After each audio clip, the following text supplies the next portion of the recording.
Good afternoon. Yes, it's working. Yeah, now I hear myself. I'm Annemarie Boer. I'm leading the workstream finance within the EU Business and Biodiversity platform. I'm doing that together with Anita de Horde. And you're joining a workshop with the finance community. We have a European Finance and Biodiversity community of practice. And in this community, 17 European banks, institutional investors, and impact funds are sharing their practice on how to integrate biodiversity into investment decisions. And one of the leading members in this group is ASN Bank, and they're looking into measuring impact, but also if you make a positive impact on biodiversity, how to do this. And also I'm happy to share with you the lessons and activities of CDC Biodiversity, another leading financial organization in this community of practice.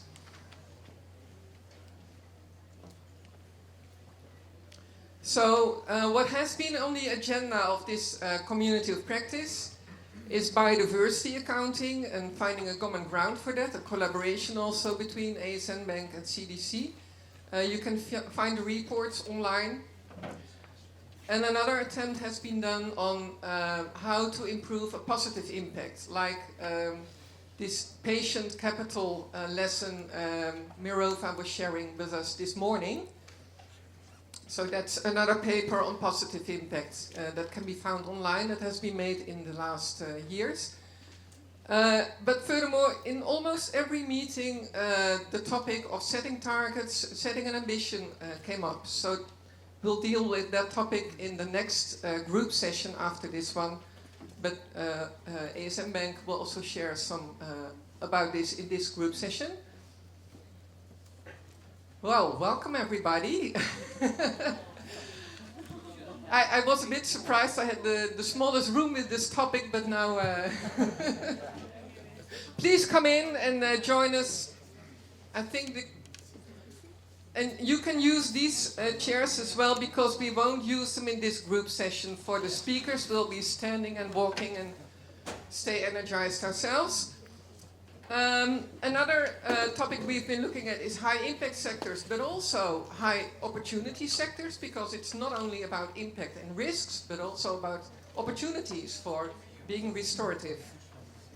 And finally, in September, we had a meeting on disclosure, also with GRI, and we'll continue with this discussion in the group session after this one. So what I would like to know, who of you is mainly interested in the topic of positive impact established by a financial institution? What's your main interest? Is it more like the positive impact, or is it more about measuring? Because that's the two sides of the coin we'll be dealing with in this meeting today. Can I see some hands? Positive impact. Who's mainly interested in that? Yes? Great. And measuring impact. Who's... okay. It's good to know where your interest is, so we can take that into account. Thank you. So for the first part of the session today, I'm introducing Roel Nooseman, the biodiversity expert, senior biodiversity expert within ASN Bank, and an active member in this community of practice. Roel, please come forward. So, Annemarie, thank you very much for the introduction. Now, I'm really glad that we have a room full of people, so there's more and more interest in measuring impact, so that's great, of course. I have a... So I work for ASN Bank on the topic of biodiversity. For the people who don't know ASN Bank yet, we are a retail bank from Netherlands, approximately the third bank, and are, like, you can call it dark green. So we have really high standards in terms of what we invest in and what we don't invest in. We've been founded in the 1960s as partly by a trade union, one of the members, and that sort of brings the fact that we have been really focusing on sustainability from the start. So it's really important for us to have an impact, and that's something we've been doing for a number of years. We have extensive policies, like I mentioned. So, for example, for smaller or topics like plastics, we have really extensive policies, but also for solar energy, for example. So when we invest in a solar investment, which is of course a green investment, there's still a lot of room for attention for biodiversity. So you can, when you choose not to have an investment in, when you choose to have an investment in a solar development, not on a roof but in a field, there are a lot of measures and things you can do extra to hopefully to also have some compensation and have an impact on that location. So that's, I think, really important as well. So also with the standard types of investments, you can also always look for rooms of contributing to biodiversity. And since traditional investment is still the largest part of investments, that is something we should do. So we have three main pillars: climate, biodiversity, human rights. And what we do normally is that we always work open source. So all the data and all the methodologies which we develop are open to everybody to comment on, to collaborate with us. And we work in platforms. So, for example, for the climate, we have been working on that topic for a little bit longer. We have set up PCOF, which is a platform on carbon accounting financials, which is also a similar methodology of measuring the carbon impact of all your investments and creating a common ground on that with the financial sector.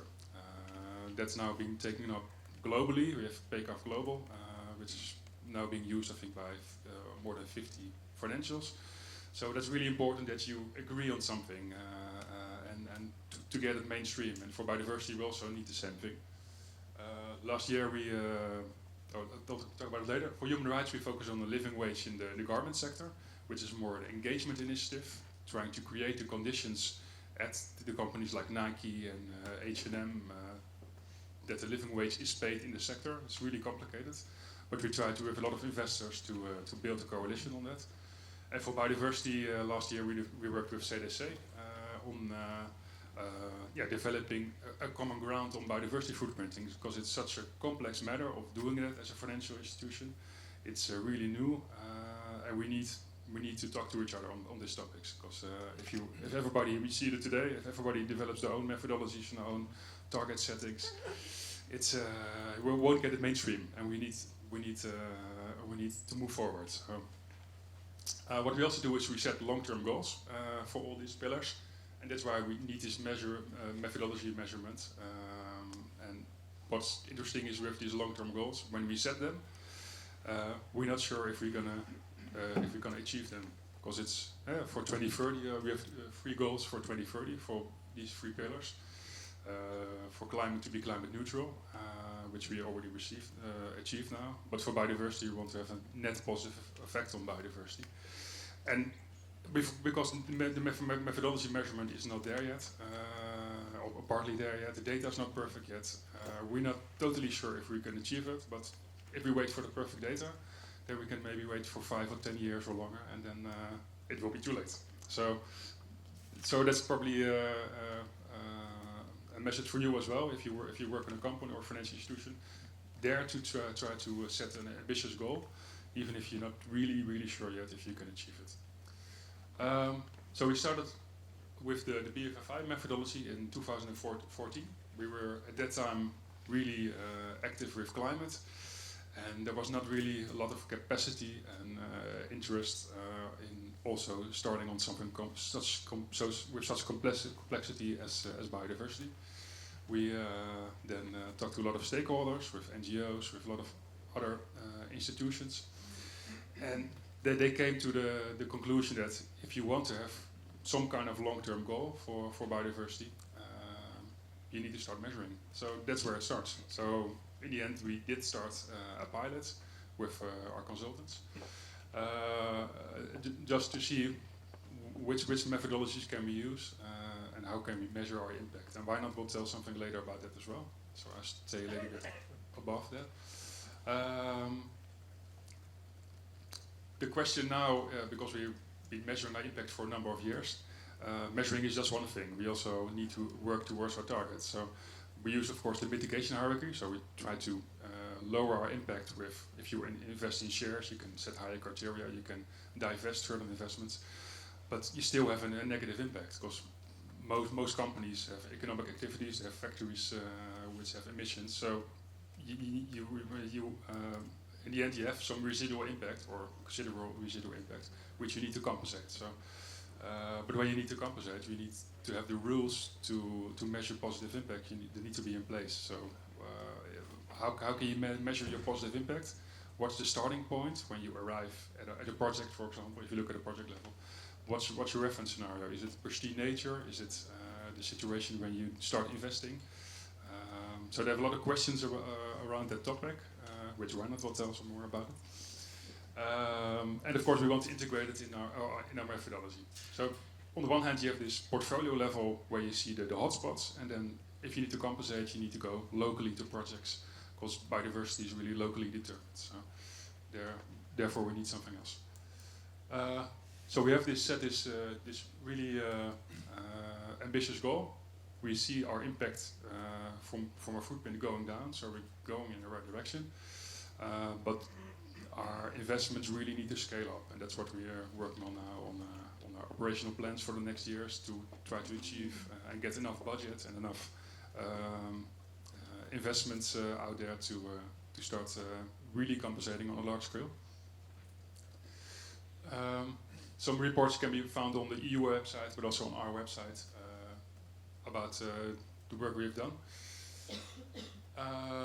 Some challenges, they're still there. I think biodiversity in general, generally, it's for a local person living in a small city in France or the Netherlands.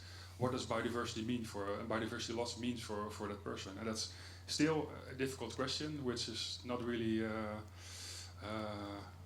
resolved yet, because even climate change, we have a big challenge. So also for biodiversity, we need the media, and we need to tell our stories, and we need to tell why it's important to get awareness, and also the support to change our system, basically.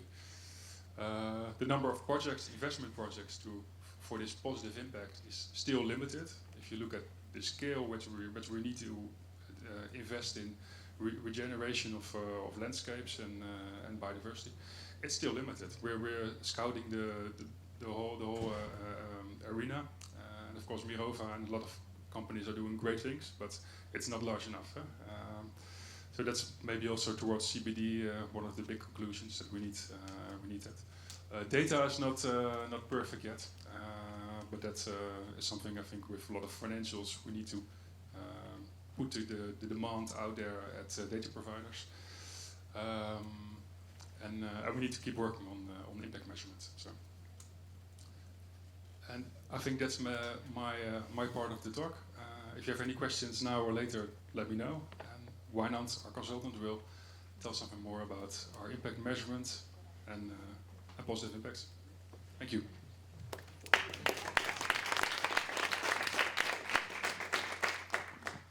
Okay, that was the easy stuff. Now to the impact measurement. Good to hear that most of you are actually interested in the measurement part. My plan was to go very quickly through this slide, but maybe I will take a bit longer then. This is the biodiversity footprint financial institutions. As was mentioned by Raoul, we started in 2014 to see how you could actually calculate a footprint on a portfolio level. And it's important to stress that it's on a portfolio level, which means that you have to deal with a lot of different companies that maybe directly or indirectly you invest in. So it's not possible to go to the specific location of each company to see what your impact is. And so we had some conditions that the methodology needed to comply with, apart from the fact that it also had to be transparent, open source, etc. The methodology we developed was co-developed with Pre consultants in the Netherlands, who are basically the LCA experts worldwide, you could almost say. You can say, I think. And we developed the biodiversity footprint financial institutions. To put it simply, we take a few steps. First step, and until now that's also the most time-consuming step, you could say, is to understand what you actually invest in. If you invest, or if you invest in bonds or whatever, you would have to translate that. Then what economic activities are included in this? Because you want to go from an investment to an impact on biodiversity, and in between are economic activities that have certain inputs and outputs, and that have a certain relation to biodiversity. And that first step actually means, up until now, we're trying to automate this step, is that you go into the different reports also of companies that you invest in, to see what activities are they involved in, and in what countries, for example, are they active. So that's a very time-consuming step. Understand the investment. Second step, if you know what you invest in, so the economic activities and the location, then you will have to look at the inputs and outputs.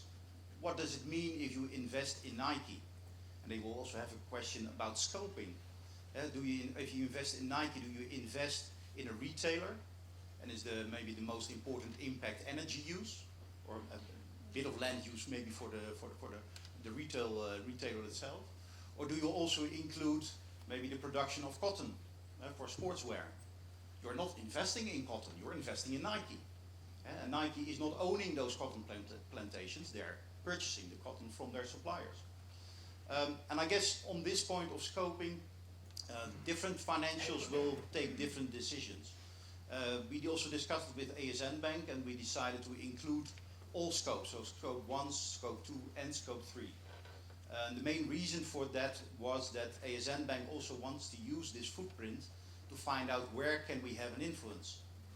So even if you do not directly invest in something in the supply chain, you may still have an influence through your investment criteria or engagement with the companies that you do invest in. So we include all the different scopes for the biodiversity footprint, which is actually different for carbon. In carbon, not always the full scope 3 is included. We look at the inputs and outputs. We use databases for that, with all its limitations. So we use ExIOBase, which is a database input-output or extended input-output database, developed on a European level. It has the data, the emission data, land use data, etc. for different sectors in different countries around the world. It's not perfect because you also have rest of the world regions, which makes it already quite inaccurate, you could say.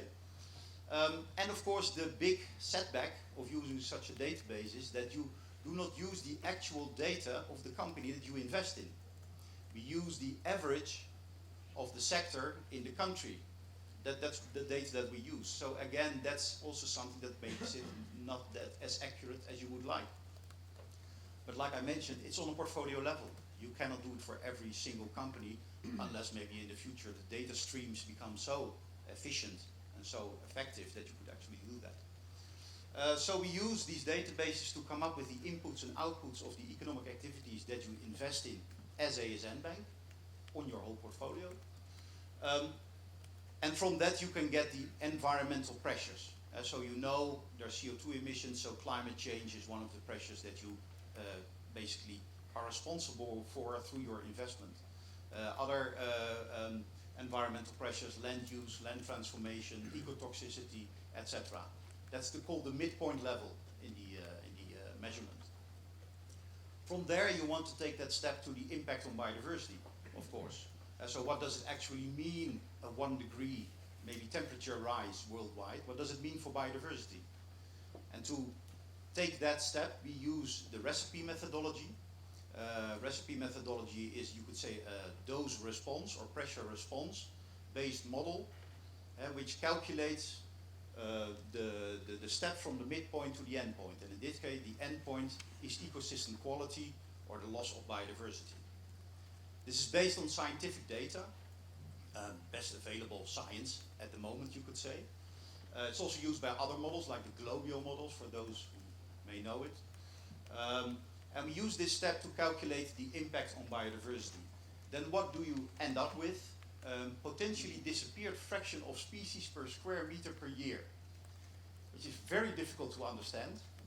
So we also have a simplification step in here where we say, okay, that you can also translate into the square meter of 100% biodiversity lost per euro invested. And of course, again, It's a simplification, but it's something that you can very easy use as a financial to decide, okay, where is my highest impact? And we always stress with the biodiversity footprint financial institutions, it's a compass. The number that you get out of it is not very exact, it's not very accurate. We know that.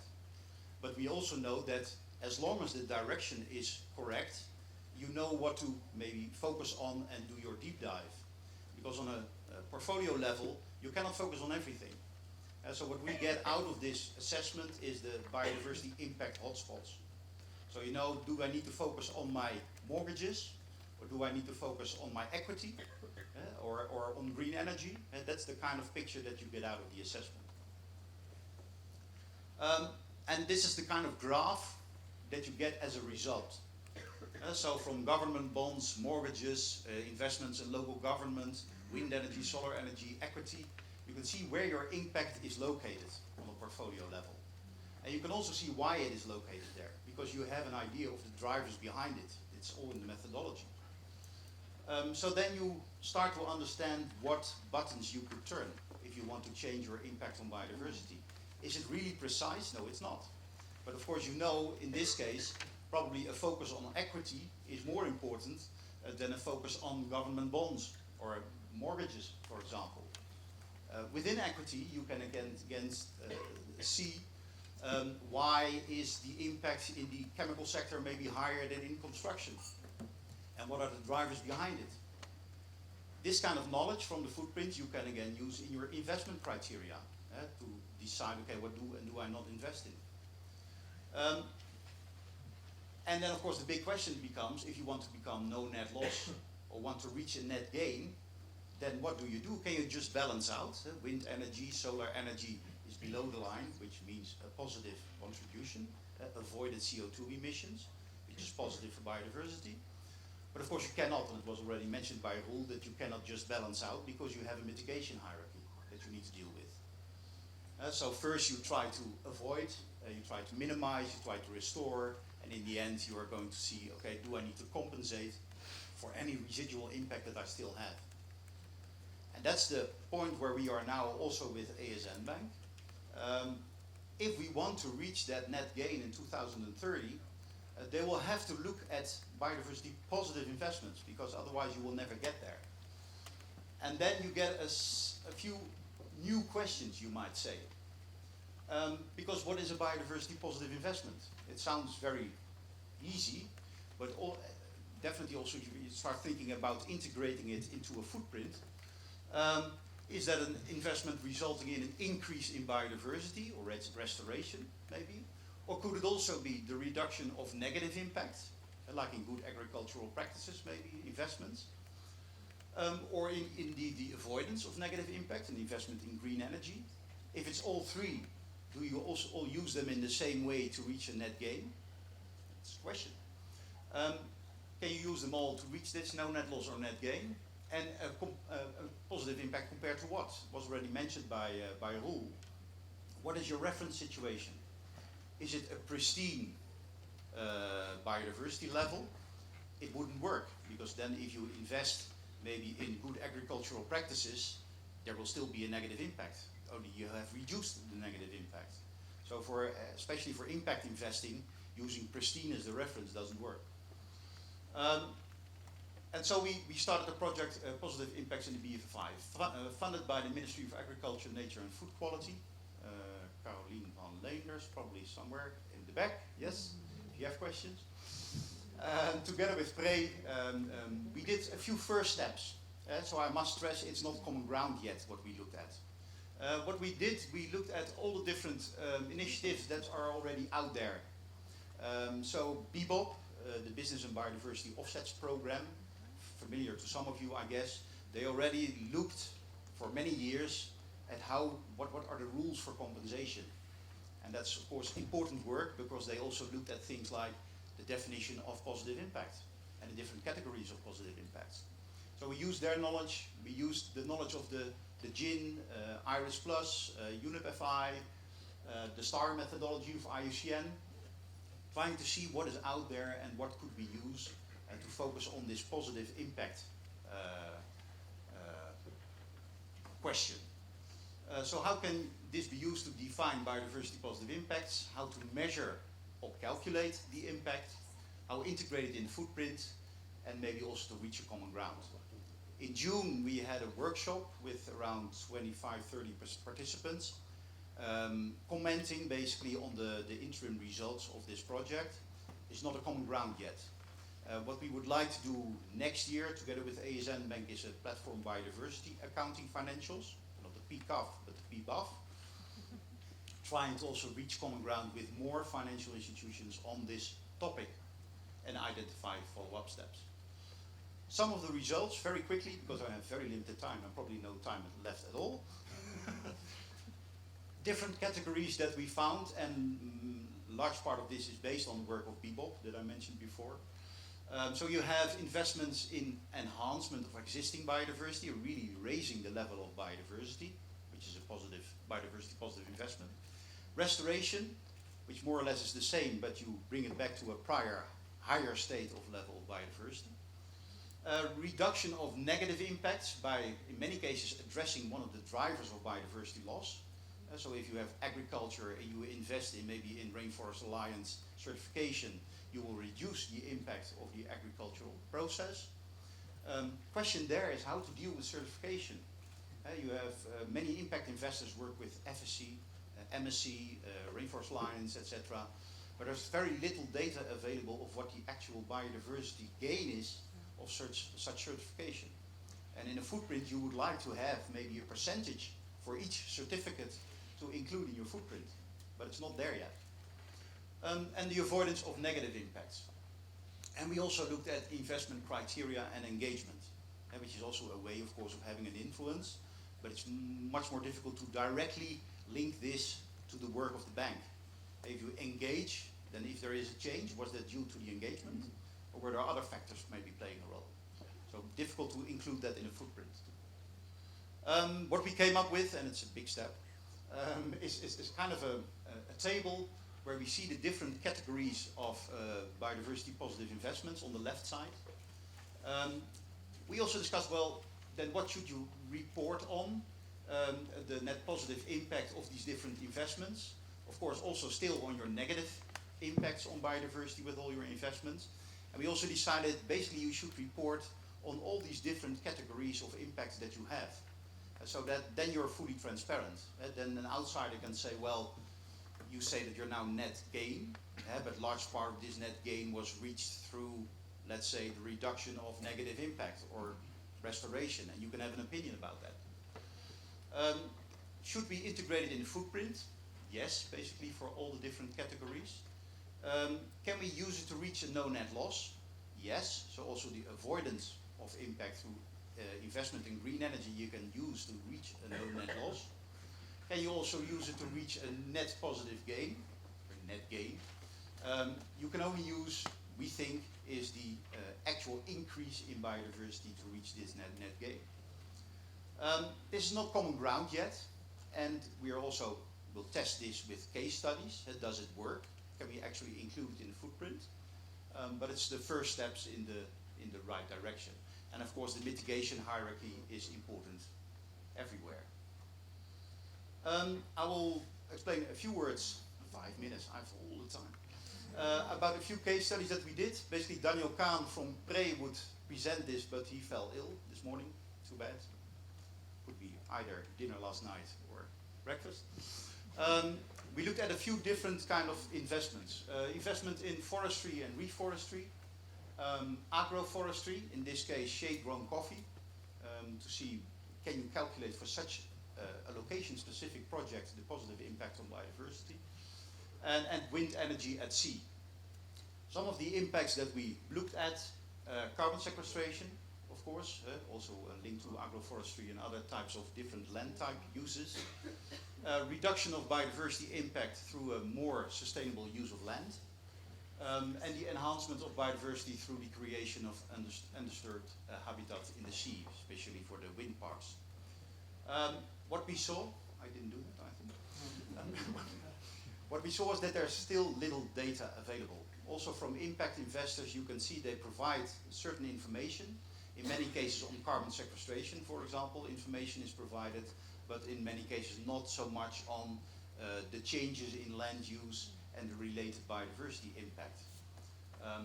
So what we did, and this is just one example of the shade-grown coffee case that we did, we looked at the different literature that is available on different land use types, where you could change from unshaded monoculture to a rustic, which are different land use types, and the one below is the one with the least biodiversity, high biodiversity level, and the one on top, the highest biodiversity level. And then you get different land use types. Again, this is not really new. Globio also works with these kind of land use types in their calculations that they do. And if you have a project like shade-grown coffee, and you know by investing we change the land use type maybe from, let's say, timber plantation to agroforestry, you're going one level up in your biodiversity level, and you also have the data available from field cases, what that means for biodiversity. You can use this knowledge as probably maybe not yet very accurate, but as a first step in then what is the actual positive impact that you had with your investment. Again, of course, based on, you could say, data that you partly take from the location-specific information that you have from a project. Mirova also mentioned it this morning. You are doing an impact calculation on the portfolio level, but the moment you start impact investing to have a positive impact, you actually have the location-specific data, because many of these projects, of course, they know exactly where they are, what they do, and that you become much more site-specific. And then you use the information that you get either from the case itself or from other cases that are similar to calculate then what is the level of biodiversity rise that we accomplished with our investment. So from that viewpoint, we have two dilemmas, you could say. The first one is the actual definition of what is a positive impact and how can you use it to reach a net gain. And the other one, specifically for ASN Bank with their footprint, is then if you do this kind of investment, do you get the data that you need to put it back into the footprint?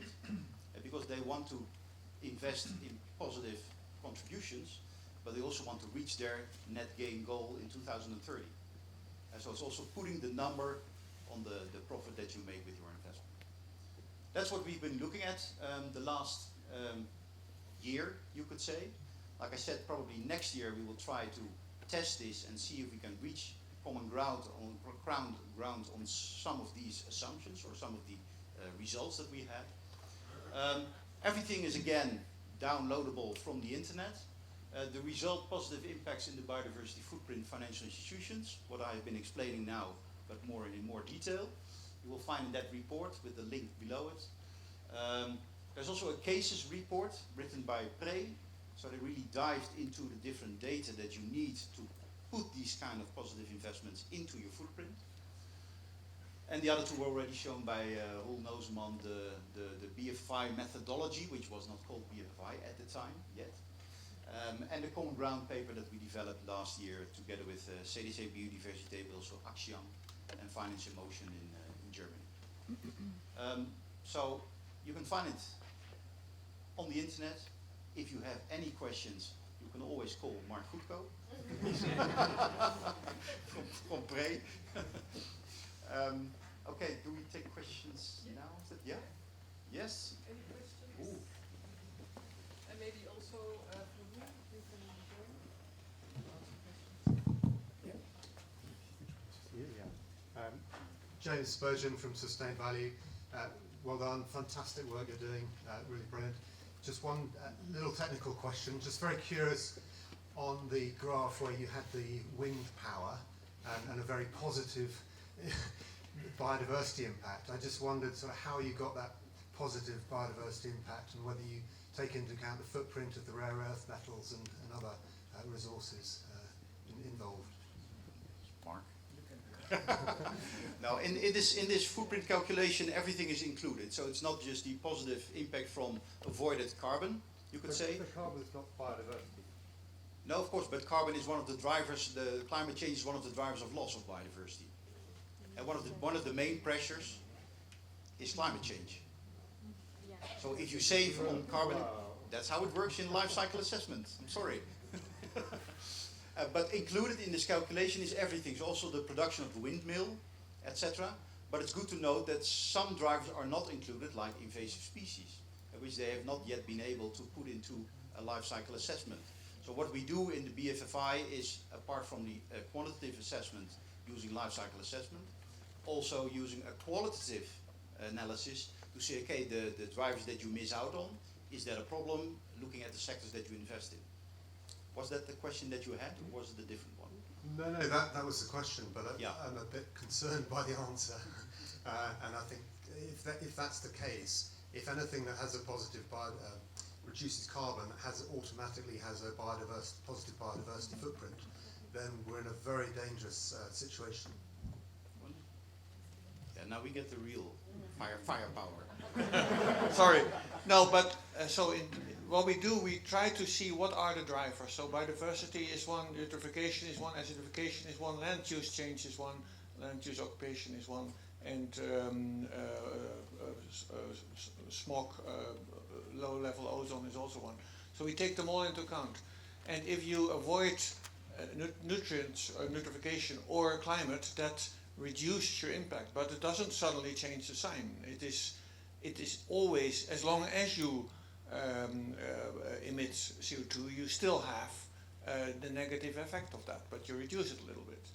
In this case, this is a rare case where we're still discussing whether we can do it like that, is that indeed with wind power you avoid some fossil fuel, and then you could say, well, maybe we really avoid CO2, and then, but I see you shaking heads, we are also shaking our heads, but this is directly what you get of the method, and in the Positive Hit Project report you can see that we are still discussing this. So, good luck. Yeah. Another question. Joe Day from the Biological Diversity Protocol. Very nice to see all the progress done, well done. Obviously, sharing some concerns, although based on the model it makes perfect sense that you have a net positive impact for energy because you use different environmental pressures to drive your impact. However, from more conceptual perspective, I'm a bit concerned that you use the mitigation hierarchy from BBOP, which is based on ecological equivalency, as a driver for all of this, where, and I mean, are those numbers based on ecologically equivalent elements of biodiversity or not?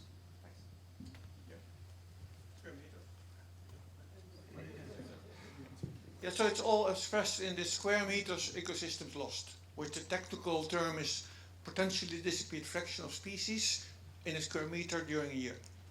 But that's the technical term we use, but in practice you can interpret that as square meters lost because you invest €1 during a year. So they are all in the same metric. So it's climate or it is land use or land change. We all put that in the same metric to make it simple and acceptable. Knowing that this is ugly if you take a purely scientific research, because that point of view, because there's always much more to know about these things.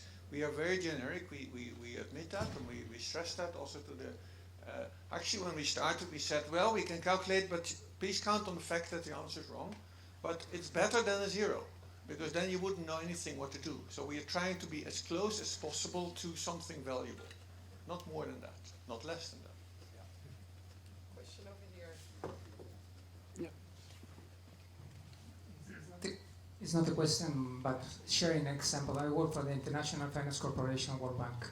One of the measures of the biodiversity in wind energy is the critical habitat for endangered species through the IUCN. So, one of the net gain or positive impact is based on the impact of the footprint of the wind farms in such a species. And this is the case in Kenya. We refuse to invest because the potential impact on vultures that were critically endangered cannot be achieved by the net gain, not because the CO2 emissions, but the impact on the real species, and the wind farms have a lot of impact in birds and bats. Thank you. Maybe I can add something. Of course, we are only a small bank. We're like the third largest or fourth largest, depending how you look at it. Part of the Volksbank and with a balance sheet of 65 billion, which is in the finance sector quite small. And our impact is almost 60,000 hectares of biodiversity loss. So I think this shows the large impact that the whole sector basically has on biodiversity, and the need to start doing this. We can discuss a lot about the methodologies and about data and about lack of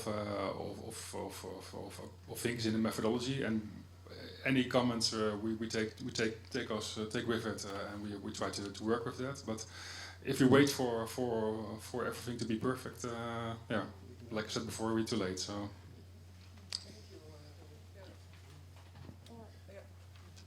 Hello, my name is Alshana from GS3. I do understand the methodology and the limitations, and I really want to congratulate you for innovating and pushing this forward. But just a word of caution, because if I understood correctly, I think, as you mentioned, that the impact is a potential impact, so is the net gain, is a potential net gain. So I think that also needs to be highlighted. We don't know really if it will be or not, so just to be clear on that, I think it's also important. Yes, but it's a driver-driven approach, as you could call it. So we're talking about potential impact. Yeah. Of course, when you start investing in biodiversity positive projects, etc., in most cases there will be some kind of monitoring. So you could also build in, of course, is the potential impact actually realized or not? Yeah. Hi, it's Sandra Magro from Del Redes. Thank you very much for your presentation. I have a couple of questions. I'll try to be very brief. The first one is that once you have calculated your biodiversity footprint, then you have an idea on the restoration projects you should do, and you highlight restoration as one of your strategies to create this net positive impact. So the first question is, if you invest in restoration project as a way to compensate your footprint, and in this case, what are the motto for you? In which kind of projects you would invest in order to restore the ecosystem? Just with looking for a natural positive impact, or also in social positive impact? Thank you. That's the stage we are currently, because we were scaling up with our investments. We need to answer these questions about positive impact. So this is really the basis we need to make these decisions. And of course, the first two that Wijnand mentioned, the restoration and the creation of new nature, is of course the most money should go in those types of investments. But also the avoidance of a negative impact. So, for example, looking at forest, there are a lot of tropical forests where there's so much biodiversity, and the value of those forests also economically is not really high. So the conversion to palm oil, to land, other land use changes is really a big problem for these forests. So the avoidance of negative impact is something we should also look at.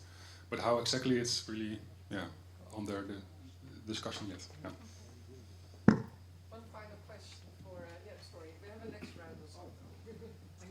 Thanks for presenting this very interesting approach. You had on one of the slides that you use recipe for the valuation. Now, recipe is far from complete. There are some very important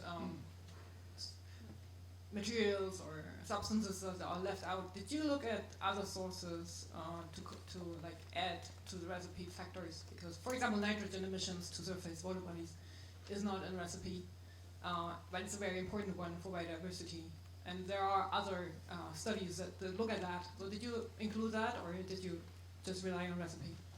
Actually, when discussing, this is a rather technical question, but when we discussed with experts on eutrophication in water bodies, they said please leave out the nitrogen, because the limiting factor on eutrophication is actually phosphate. In the oceans, in the marine, it's the other way around. There's enough phosphate, but nitrate causes the algae growth. So that's a deliberate choice, honestly. So this is not a limitation. I agree there's a lot of things which should be added to it. But this one, I'm quite sure about that we should not include it. But let's do that after the... It's both, and it's additive. So you have the inland water bodies where phosphorus is limiting, and we have the sea where nitrogen is limiting, and it's additive, so you can add both. You should not like leave out one of the two. No, but we take different emission compartments, so we have done that already, but we'll discuss in the break. Complicated. Now, maybe one final remark about that. There are limitations to recipe. In the first one of the reports that I showed you, we also had the qualitative analysis, especially addressing what is missing in recipe and how to deal with that if you do a footprint for a financial institution. So one of the things, maybe a bigger problem, is the invasive species part, which is not in there. How do you deal with that if you are calculating a footprint for a financial?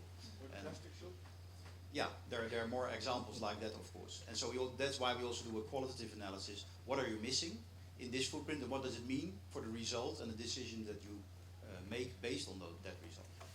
Okay, I'd like to finalize this part of the workshop. A very warm applause for how ASN Bank is taking lead in this. I've often heard this parallel with the Man on the Moon mission, as it sometimes feels like it. And of course, there's still a lot of things to be figured out. I hope you're all connected to the European Business and Biodiversity platform and the newsletter, so maybe if there's some kind of consultation on next steps that you can be involved with all your warm concerns and cautions in this, and discussions during breaks, etc. We're having also another speaker on behalf of CBC. I need to do this one as well. Those will be online soon. So that's Sophie Ménard.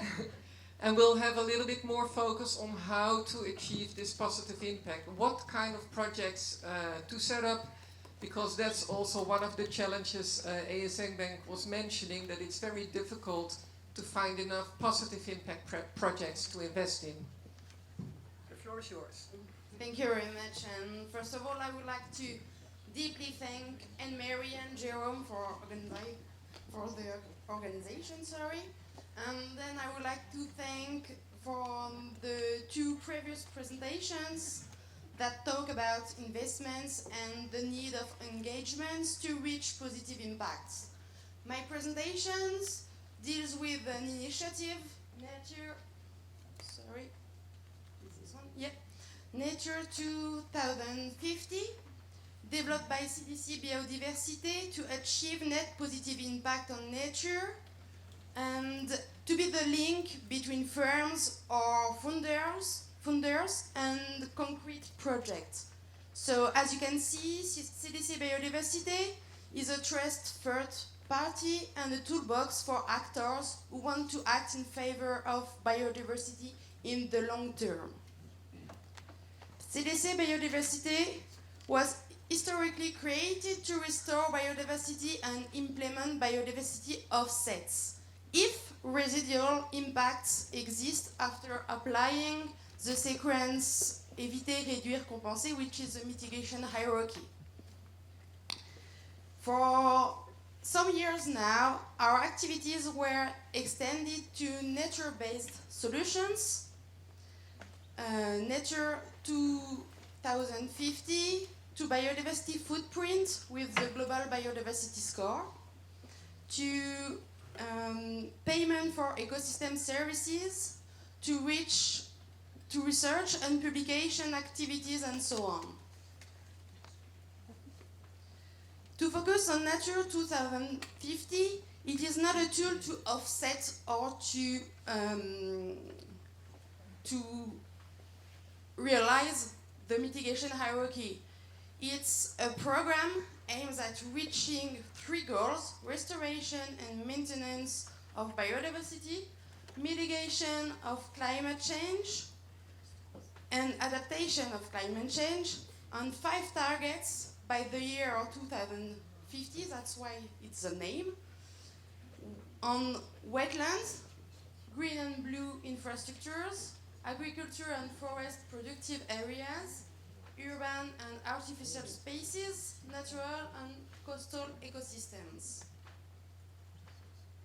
On this slide, you can see our partners. So partners are people with who create with us indicators. We are not talking in Nature 2050 about metrics. We are talking about indicators that's not the same. I will just develop after. So indicators, implementing projects, managing an upgraded site in the long term. So you can see the French Agents for Biodiversity, some NGOs, some scientific matters, such as the museum, for example. Please do not forget that each firm decides voluntarily to be involved in Nature 2050. This program is based on one principle: 1 meter squared for €5 paid. This principle is based on our long experience in biodiversity restoration and management, but can be adapted if the firm or the founder needs. So, for example, restore 1 meter squared for 1 meter squared occupied by an infrastructure project. This scheme is highlighting the links and interactions between actors. I will particularly raise the awareness of the long-term engagement taken by CDC Biodiversity, allowed by our link with the Caisse des Dépôts, a public financial institution. This slide shows our current funders. You can note that we are working with a large panel of funders. These funders don't need to fund environmental projects, but want to fund it according to their business model and grasping the opportunity of biodiversity conservation. We personally verify their environmental strategy to avoid greenwashing and promote environmental awareness and responsibility. Just to show you that CDC Biodiversity would like to diversify the location and the characteristics of selected projects. So I don't know if it's clear here, but we have 24 projects and 9 projects in the Métropole de Paris. So you can find all these elements in our website.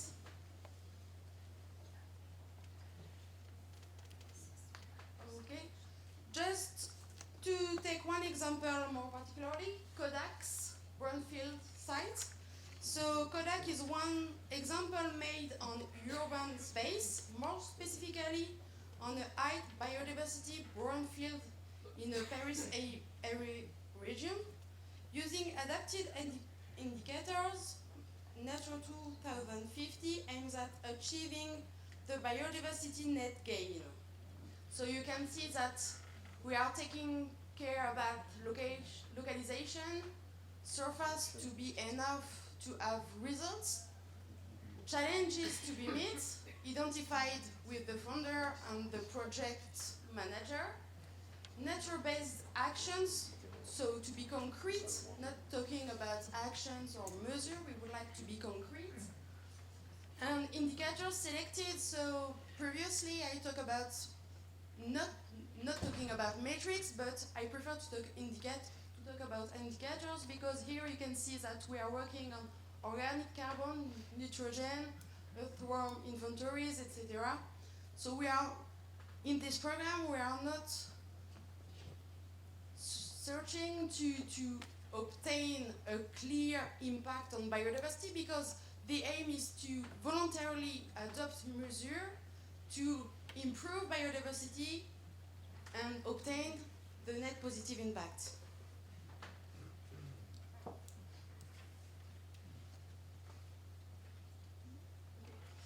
So now, why joining the program? So why joining Nature 2050 and fund the program?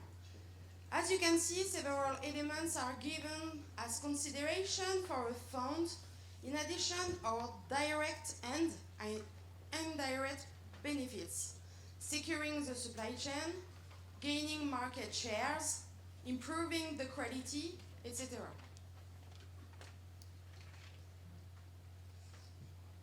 Now, how to join the program? You need to contact, if you would like, CDC Biodiversity to discuss and appreciate your challenges first. Then CDC Biodiversity find projects corresponding to your commitments and wishes. You pay for a group of projects and can enhance your fundings to nature-based solutions. CDC Biodiversity will check the accuracy of projects and firms' commitments reality.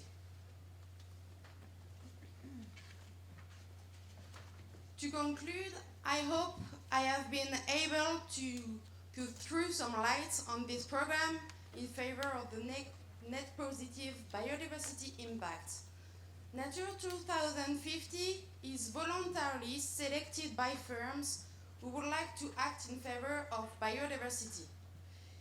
Is it a philanthropic act contributing to reach some goals and specific commitments?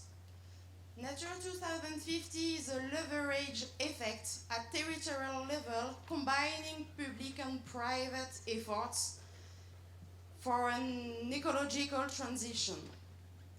There is no one solution, but plenty of solutions that need to be combined, as the Spanish Ministry of the Environment said this morning.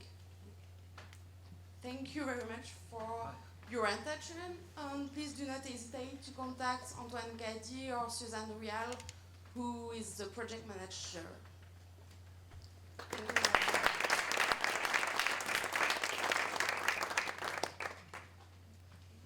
Thank you. Other questions for Sophie? Other questions for Sophie, or suggestions, or maybe applications for projects in the room? Any ideas? The next slide. Thank you. Yeah, I would have a Next one. question. Good morning. Noelia Vallejo from the Spanish Ministry on Ecological Transition.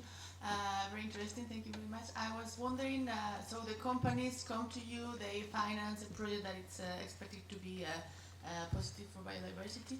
How do companies usually use this in their communication? Do they use it to calculate no net loss? Do they use it just use it in their social corporation to give information that they are supporting this? How do they usually use it in their communication? Thank you.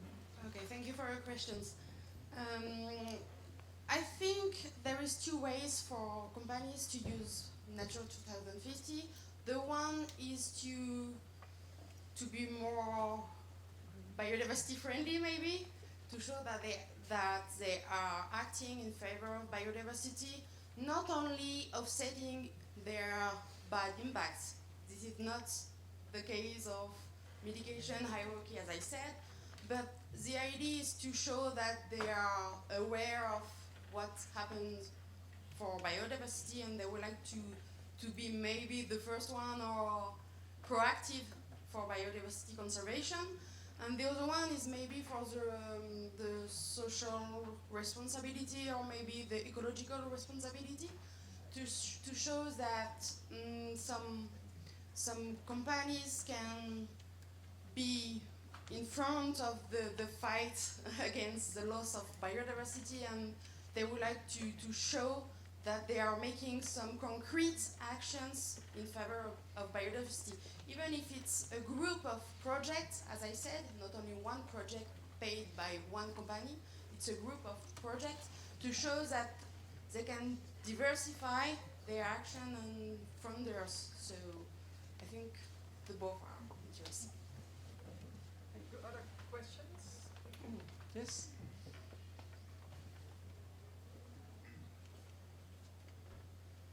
Hi, you're a financial institution, right? We are a private firm depending on the Caisse des Dépôts. The public. Is lending money part of your economic activity? No, we are not lending money ourselves, but we can help companies to find solutions if necessary. Okay. Now then, my question was better for the previous. You can still do. Can I? Yeah, Okay. sure. So for Maybe the bank. Roel, Yeah. it's for you. You guys. Maybe Roel and, You. and No, I was. you can both. Or you guys. No, I was wondering if you have favorable conditions in loans to companies or other institutions that have sustainable practices in place. At the moment, we are working on a project for our sustainable finance department, which finances normally investments in solar energy, renewable energy, to create a budget to still be able to invest in a project which has a lower return on investment than is normally necessary. So say normally we need an 8% return on investment, but now we're creating a budget for investments which create or really help us with our biodiversity targets. So that makes it possible to step into projects which doesn't give a high return, but still have a really positive contribution to biodiversity. So we're trying. That's one of the questions. But we're not really lending money to companies. That's not really what we do. So Okay. that's not a possibility. But I otherwise, I thought you were in the mortgage business. And, in the mortgage business we are, and we create facilities for that. That's true.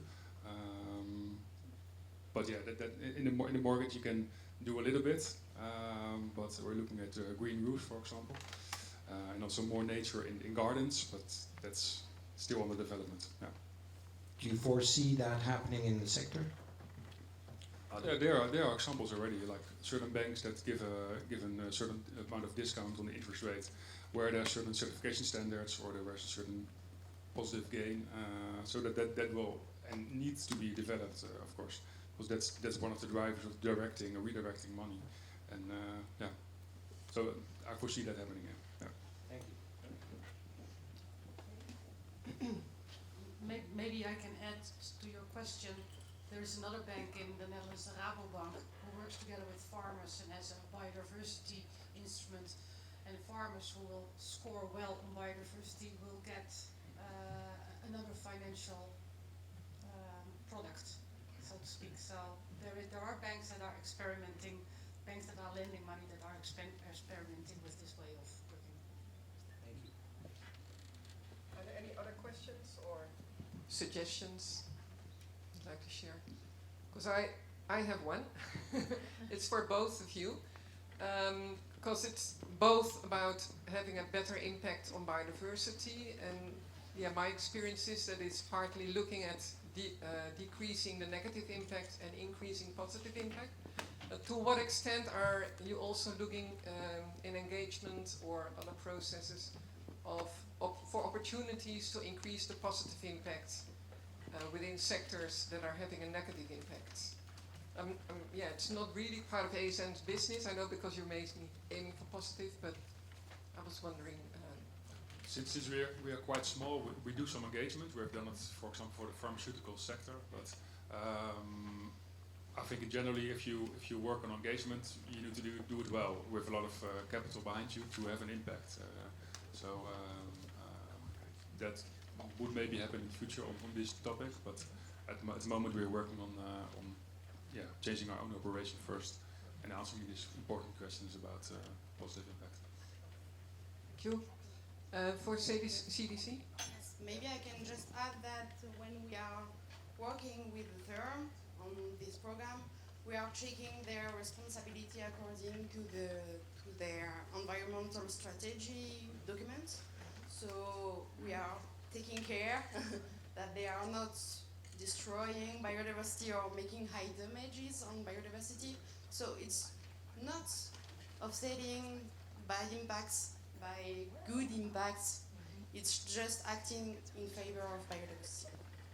But is it also about getting more restorative agenda within those businesses Yes, that are? of course. Yeah. One of our actions is to restore biodiversity by concrete actions. So yes, of course. Business. Yeah. Okay. Thank you. Any other questions at the moment, or final remarks someone would like to make? Well, thank you very much, all of you, for thinking along with us, and also CDC. Warm applause.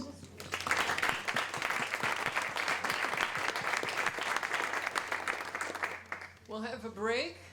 I'm looking at the coordinator. We'll have a break until 3:45, and then we'll have another session in this room on target setting for finance and also what this means for disclosure. So you're welcome again.